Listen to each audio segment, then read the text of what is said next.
Buonasera amici cripto investitori e ben ritrovati a tutti quanti. Oggi in versione straordinaria di domenica perché vi ho tirato il bidone venerdì. Ve lo tirerò domani perché ero in due posti, cioè domani sarò in un posto opposto a dove ero fino a ieri, ovvero in realtà fino a stamattina ero in mezzo al verde dell'Umbria, posto meraviglioso, l'ho chiamato il ritiro antifomo, e un weekend insomma un po' più rilassante tra amici così, quindi ho staccato un po', mentre domani sarò a Dubai, gli antipodi proprio, e per il token 2049, quindi non ci sarà la live neanche domani. Non ve l'ho fatta venerdì, ho detto sai cosa? Recuperiamo la domenica e quindi eccoci qua, anche perché ci sono un po' di cose di cui ci tengo a parlarvi, in particolare un tema da tenere d'occhio perché vedo che non ne parla praticamente nessuno, ma potrebbe essere un forte catalyst di questo ciclo, molto forte, quindi noi lo andiamo a sviscerare per bene e poi andiamo a dare un'occhiata alla situazione di mercato che è molto interessante. Non so se ci state facendo caso, ma Bitcoin dopo l'impulso degli ultimi giorni di fine settimana scorsa, cioè è in una posizione veramente che se parte un altro soffio annulla il dump, cioè ritorna in una struttura interessante, e dall'altro canto tra l'altro è nel momento ideale, infatti magari ne parliamo un po' anche di questo, no? Sempre per comunque dare bene tutte le prospettive e tutti i punti di vista. Aspettate, tac, e comunque tutti gli scenari possibili. Questo è una zona ideale di prezzo per chi cerca lo short di copertura, per chi vede comunque la possibilità e ha senso per la sua strategia chiaramente l'apertura di uno short di copertura, quindi ne parliamo anche di quello, no? È la zona di bearish retest ideale se vuole fare ovviamente un bearish retest, quindi abbiamo anche questo di cui parlare, abbiamo un po' di notizie interessanti, insomma come sempre ragazzi le cose da trattare non mancano, ma prima il like per dare la spinta finale a Bitcoin. Gli servono i vostri like, sono fondamentali, mitragliate di like, iscrivetevi al canale se volete rimanere sempre sul pezzo. Come sapete noi ci troviamo quando non riesco anche nei giorni di live, vi faccio la live straordinaria, ma l'obiettivo è sempre scambiarci opinioni, far domande e risposte, analizzare insieme il mercato, le notizie, insomma seguire tutti insieme, crescere insieme in questo mercato cercando di andare nella direzione giusta. Questo è un po' il nostro scopo, quindi iscriviti al canale se vuoi fare parte anche tu di questo viaggio, di questo percorso. E infine vi ricordo che abbiamo riaperto il nostro workshop investimento base. In tanti lo aspettavano, le lezioni iniziano mercoledì 7 maggio, è dedicato a chi vuole partire da zero e conoscere bene tutte le basi necessarie a investire con consapevolezza in cripto. E per basi intendo appunto conoscere di che asset si tratta, come gestirle in sicurezza, come approcciare appunto i primi acquisti, come costruire un portafoglio, come gestire attivamente un portafoglio, i vari parametri di rischio, insomma tutte quelle cose che uno deve sapere per poi poter in autonomia fare il proprio investimento, decidere come fare l'asset allocation, cosa scegliere, il suo orizzonte temporale, poi ognuno ovviamente farà per sé. Quindi mi raccomando, link in descrizione se ti interessa, che i posti sono limitati. Detto questo ragazzi, partiamo subito in quarta con... Allora, punto primo, analisi price action che è molto golosa. Punto secondo, quella cosa di cui non parla nessuno ma che al momento è la cosa più importante in assoluto. E punto terzo, il discorso dello short di copertura. È bello goloso il menù di oggi, eh? Io vi chiedo così, en passant, cosa ne pensate voi, cosa vi aspettate da Bitcoin in questo periodo, cioè secondo voi questo impulso che sta chiudendo una settimanale molto bella, guardate, oggi la chiude tra poche ore ed è molto bella, è un fuoco di paglia? È una bull trap? È una finta? O di fatto sta davvero ripartendo? Nei commenti voglio sentire la vostra opinione, mi raccomando, fatemela sentire e siate belli carichi, voglio confrontarmi con voi. Detto questo, allora torniamo al daily. Guardate il daily, adesso nascondo un attimino anche l'altro grafico, tac. Tornando al daily, come vedete abbiamo fatto un bellissimo impulso rialzista, pam pam, 2 candele a fila, che hanno riportato, guardate, al test, al momento sta testando di fatto quello che è il livello più importante in assoluto sul breve, ovvero guardate il low settimanale del costrutto di top. E qua gli esiti sono due, come sapete, dobbiamo vedere intanto come chiudiamo il settimanale e poi i follow up successivi. Il primo esito è positivo, ovvero lo riconquistiamo, ci chiudiamo sopra, pam, e questo chiaramente è un segno di forza. Il secondo esito è assorbimento, ci chiudiamo sotto. Questo non sarebbe un bear case ovviamente, cioè non è che va definito un bear case, oddio adesso si riscende eccetera eccetera, semplicemente con una sola candela arrivare da 85.000 a recuperare i 93,5 e quel livello lì insomma è un segno molto di forza, quindi la negazione del segno di forza non è un segno di debolezza ma è semplicemente un aspettiamo un attimo, mettiamoci un attimino di più e assestiamo meglio la situazione. Quindi questo è il livello più importante. Detto questo, guardatelo sul breve, perché ovviamente è sul breve adesso che si gioca la partita.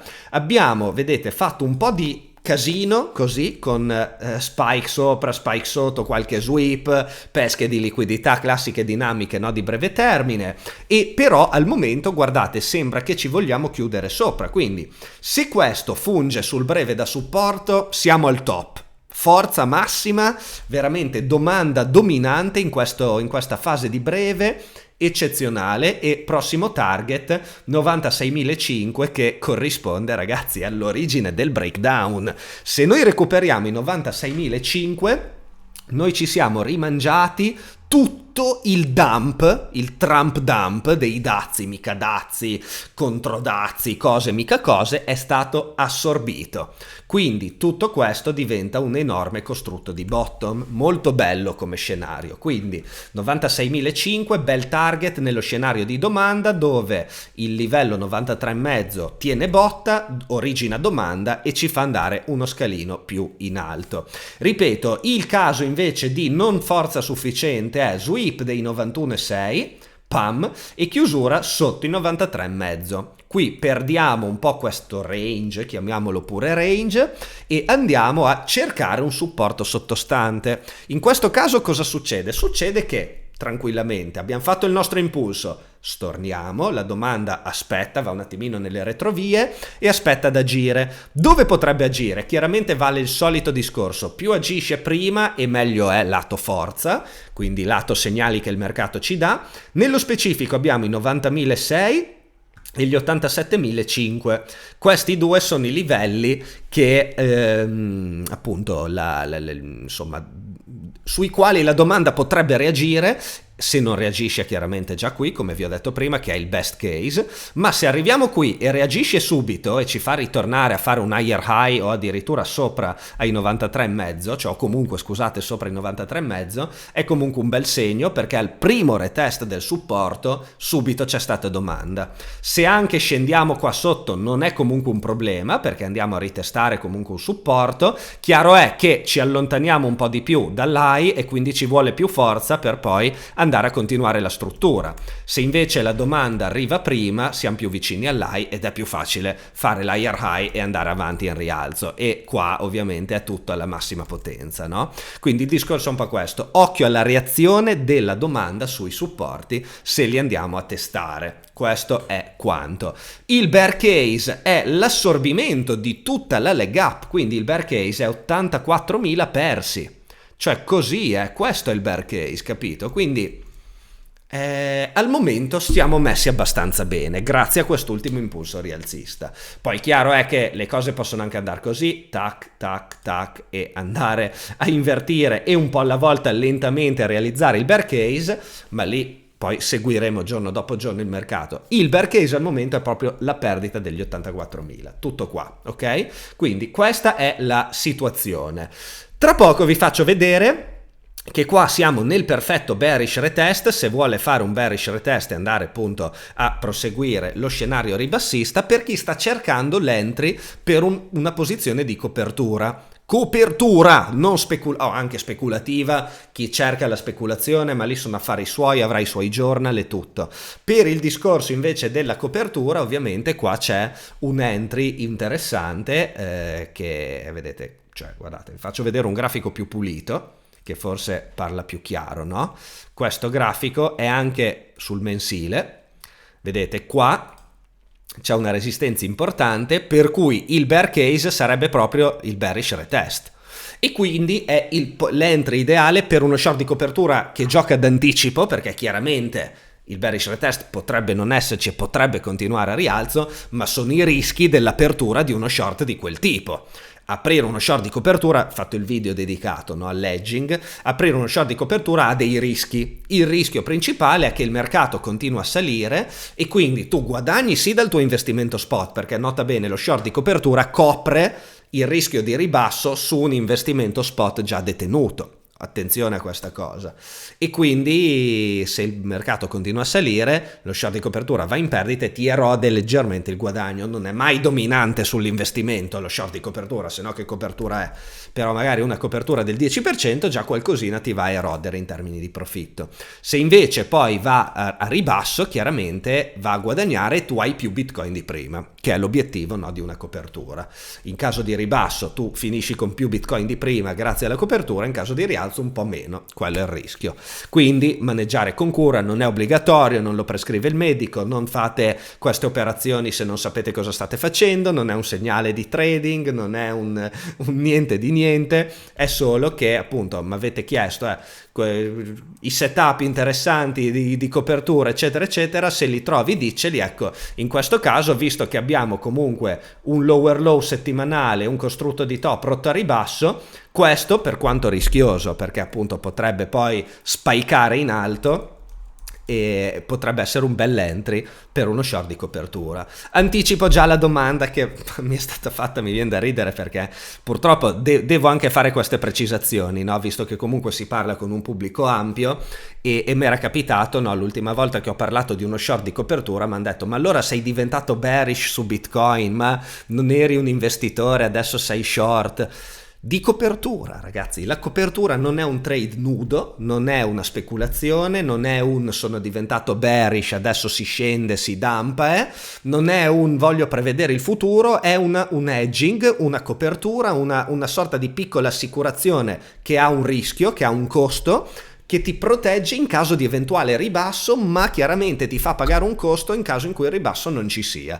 Questa è la copertura. Quindi mi raccomando, contestualizzate bene tutto quanto detto, non è che adesso andate ad aprire uno short e dite: ah, Luca è short, apro uno short anch'io, perché è molto più complesso e quindi ecco, questo è. Però sicuramente, ecco, questa è una chiave di volta, è un punto chiave di volta molto interessante, perché è il retest questo per eccellenza. Se va bene è un ottimo segnale, se l'offerta vuole ancora un attimino respirare, questo è il momento per agire. Chiaramente l'invalidazione di un eventuale short di copertura, come sempre, è nuovi massimi. Non è una posizione speculativa aggressiva, è una posizione che punta, ripeto, a coprire in caso di ribasso e viene invalidata nel caso in cui finisce il ritracciamento e la struttura ritorna forte. Nuovi massimi, oppure andare a fare un higher low e higher high, anche quello comunque è un segnale non da poco. Però appunto questo è un punto interessante perché è relativamente vicino ai massimi e quindi è molto meglio che andarlo ad aprire qua, cioè in termini di rischio rendimento, no? Queste sono le tematiche. Comunque non voglio andare a tediarvi solo con questa cosa. Ma tu come copertura usavi le opzioni e non lo short? Dipende anche. Le opzioni sono ottime, ma a mio parere le opzioni sono più interessanti in altro contesto, soprattutto i primi segnali di debolezza, quando inizia a lateralizzare. Io vado di covered call di solito e quindi lì è interessante vendere le call, però anche quello va gestito perché è un'operazione a rischio ed è molto più complesso dello short di copertura, ecco. Però non voglio adesso parlare solo di questo, se no divento noioso. Voglio parlarvi di quella cosa di cui non parla nessuno, ma potrebbe veramente andare a catalizzare un movimento importante. Allora, abbiamo parlato tante volte di come una delle principali differenze dai cicli passati è la presenza di nuovi investitori grossi, no? Ne abbiamo parlato nella parte di Q&A, abbiamo detto: ci sono aziende, ci sono fondi, ci sono stati che accumulano bitcoin, cioè dici poco, e questo cosa causa? Causa una minor volatilità dell'asset, lo stiamo vedendo, lo abbiamo visto sia nella estensione, che comunque dopo gli all time high abbiamo fatto una leg up non violenta come l'ultima del ciclo precedente, ma appunto molto più ristretta, e idem nei ritracciamenti. I ritracciamenti finora dal 2023 ad oggi, quindi di questo bull market, i ritracciamenti sono tutti del 30%. E in passato ce lo sognavamo di avere solo ritracciamenti del 30%, vedevi delle botte da meno 50, meno 40, meno 60, cioè era veramente un delirio. Adesso, anche con questi ritracciamenti, se noi andiamo a vedere, guardate che roba, dov'è? Credo di averlo aperto, eccolo. Guardate che roba, questo è il grafico degli inflow negli ETF. Cioè, questa è domanda pura, questo è un grafico che mostra la domanda crescente, e adesso, guardate, con i ritracciamenti c'è sì, chiaramente un po' di storno. L'ultimo storno è questo, che comunque da 40.000 ci ha portato a questo è in dollari, quindi da 40 miliardi a 36 miliardi circa. Quindi dunque 40 meno 36 è un 4 diviso 40, quindi un 10% di fatto di outflow rispetto alla massa gestita totale, che è minima. E adesso guardate, già stiamo tornando, comunque c'è stato 3 miliardi di inflow nell'ultima settimana, quindi vedete che c'è una fonte di domanda in più da qui.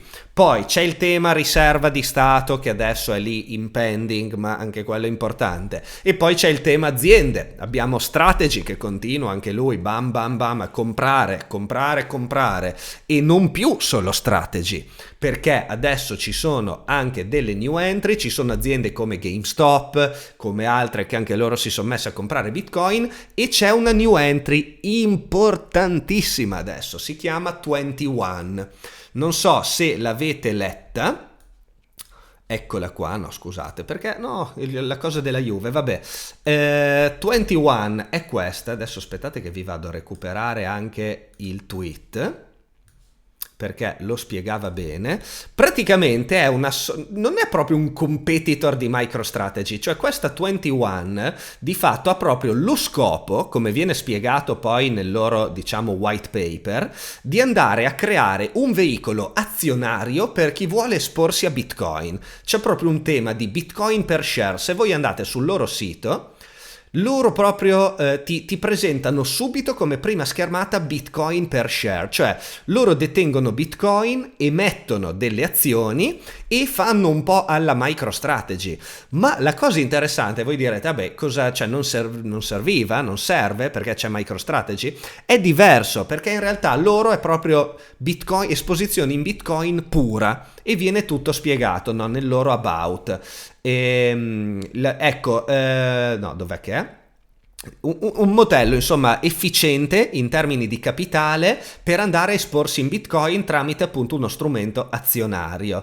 E vabbè, qua viene spiegato tutto un po' il discorso, eccetera eccetera eccetera. Ecco, vedete, Bitcoin Native Entity, con l'obiettivo di chi appunto vuole accumulare Bitcoin. Loro raccoglieranno capitale per comprare Bitcoin emettendo azioni, e poi si può diventare azionisti, e gli azionisti chiaramente vanno a gestire poi le decisioni anche. La cosa interessante, come mai sono così in hype, è che dietro cioè ci sono dei nomi non da poco. Dov'è che era? Avevo un tweet perfetto, bellissimo, eccolo qua. C'è dentro Tether. Tether, ragazzi, è una delle aziende più potenti al mondo al momento in termini non solo di Bitcoin, e quindi non so se mi spiego. Ovviamente Bitfinex, SoftBank, che è un istituto di credito. Poi c'è Cantor Fitzgerald, che insomma non è proprio l'ultimo arrivato, non è assolutamente l'ultimo arrivato, perché loro fanno parte comunque degli stretti, no, nell'amministrazione, e Jack Mallers, che è quello di Strike, che è un bitcoiner molto potente. E quindi questo è un po' il discorso, nel senso è una nuova MicroStrategy con dietro gente che ha due palle così e che vuole creare un veicolo azionario per chi vuole un'esposizione in Bitcoin e non solo, perché comunque c'è questo modello. Se vi interessa magari faremo un video dedicato, ma questo sicuramente potrebbe essere uno dei grandi catalyst. Non ne ho sentito parlare molto, ma questo 21 secondo me è molto sottovalutato. Molto sottovalutato, vedete? Prioritizzare accumulazione sulla speculazione, costruire valore di lungo termine per chi capisce cosa rappresenta Bitcoin, il tutto tramite un veicolo appunto più facile da gestire che il detenere direttamente Bitcoin o un ETF, perché comunque non è Bitcoin puro, c'è anche tutto un discorso, no, di Bitcoin ownership per share proprio. E se vi interessa andiamo a fare un video un po' come abbiamo fatto per Strategy. Serve la FOMO cuffia, assolutamente sì, perché poi tra l'altro questo fa parte di un tema che adesso qui c'è Adam Beck che lo definisce iperbitcoinizzazione. Beh, Adam Beck è molto bullish ovviamente, però lui parla proprio di iperbitcoinizzazione. Lui dice le aziende, tutti, cioè gli stati, le aziende, chiunque altro alla fine vorrà esporsi a Bitcoin. La tesoreria in Bitcoin non è una moda passeggera, ma è una mossa logica guidata proprio dal valore di Bitcoin, dalla sua scarsità e dall'uscire dal mondo fiat che comunque ha 1000 lati di fragilità. E questo è un po', no, tutta la tematica che gira intorno a questo discorso. 21, MicroStrategy, Metaplanet per l'appunto che è 5.000 Bitcoin detenuti. 21 a proposito inizia con 42.000 Bitcoin già in pancia. Al momento non li ha ancora, ne ha 31.500, e però l'obiettivo ovviamente è andare a crescere e accumularne sempre di più, e dietro c'è Tether, è questa la chiave di volta di tutto, quindi insomma diamoci una bella occhiata perché questa è una cosa grossa, secondo me, molto grossa. E un altro tassello di questo effetto domino della iperbitcoinizzazione. Ragazzi, io con questo direi che per oggi possiamo salutarci. La versione domenicale la facciamo un po' più lenta e più tranquilla. Tutto questo, quanti Bitcoin ci sono ancora negli exchange? Molto pochi, ragazzi, molto pochi. E adesso non ho il grafico sotto mano, ma Bitcoin exchanges sono davvero pochi. Avevo visto che sono in continuo calo. Vedete, questo è del 24 aprile. Bitcoin exchange balances è ai minimi. Guardate, si sta tuffando di testa il numero di Bitcoin detenuti sugli exchange. Fonte Glassnode. Vedete un po' voi, no? Questo è il dato. Questo è assolutamente il dato. Si va sempre di più, il tema è questo, è semplice. Poi chi lo vuole cogliere lo coglierà, chi non lo vuole cogliere starà pur lì a guardare, ma si va sempre di più dalla speculazione all'investimento e alla detenzione / accumulazione. Questo è un trend, non lo sto dicendo io basandomi su idee mie, ma lo dicono i fatti. Le aziende che accumulano, la nascita di questi veicoli, gli ETF che incamerano, i Bitcoin che escono dagli exchange, cioè il trend è questo, punto. Ok? Prendere o lasciare, accettare o non accettare. Ragazzi, vi auguro una buona domenica.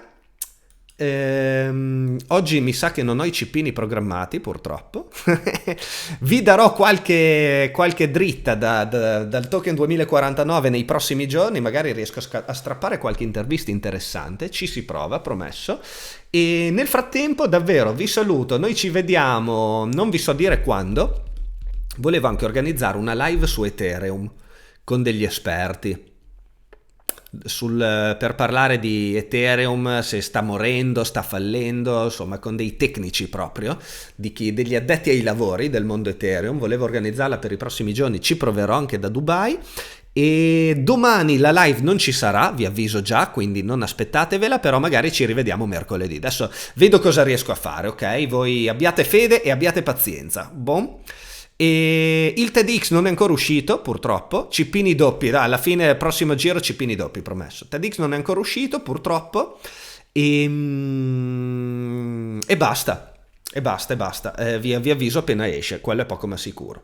Ragazzi, grazie di cuore di nuovo, vi faccio un carissimo saluto, noi ci rivediamo prossimamente. Buona domenica sera e buon tutto, ciao!